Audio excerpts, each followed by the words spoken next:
எனக்கு பேர் வைக்கிற அன்னைக்கு கூட எங்க 2 குடும்பமும் ஆளாளுக்கு அடிச்சுக்கிட்டாங்க உதைச்சுக்கிட்டாங்கன்னு தெரிஞ்சு வருத்தப்படாதுங்களா? அதையே நினைச்சு நினைச்சு கஷ்டப்படும் இல்லீங்களா பாப்பா? அது மட்டும் இல்லீங்க, ஜோசப் தாத்தா தான் ரொம்ப முரண்டு பிடிச்சாருன்னு தெரிஞ்சா பாப்பா ரொம்ப ரொம்ப வருத்தப்படுங்க.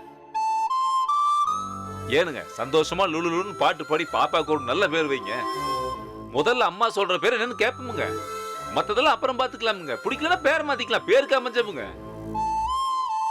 ஏனுங்கம்மா, நீங்க ஒரு பேர் சொல்லுங்க பாக்கலாம்.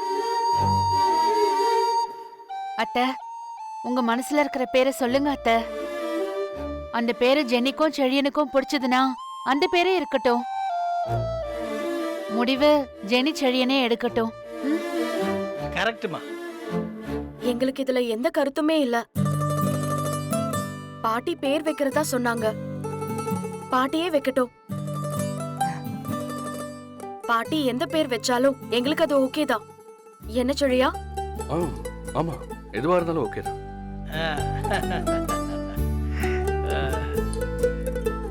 ஓ, அப்ப எங்களை விட எங்க வார்த்தையை விட உனக்கு இவங்கெல்லாம் தான் முக்கியமா போயிட்டாங்கல்ல?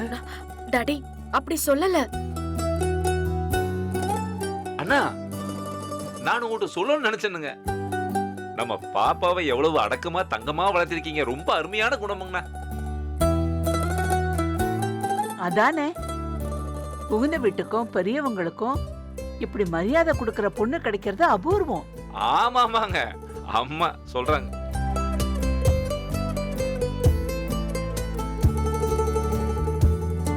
நம்ம கிட்ட ஒருன்னு மூஞ்சியை காட்டுவார் இந்த ஆளு.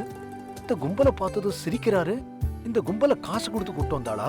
ஃபுல் பெர்ஃபார்மன்ஸா இருக்கே. அத்தை, நீங்க சொல்லுங்க, என்ன பேரு?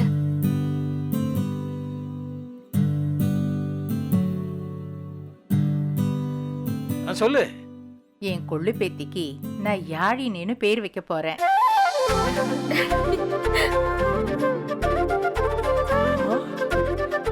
சூப்பர்மா. அட,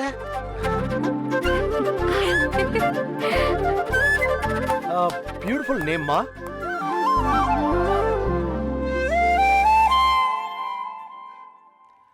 அருமைங்கண்ணா. யாழ், அடடா, இது நம்ம தமிழோட இசையின் பிறப்பிடமுங்க. அற்புதமான பேருங்க, ரொம்ப நல்ல பேருங்க இது.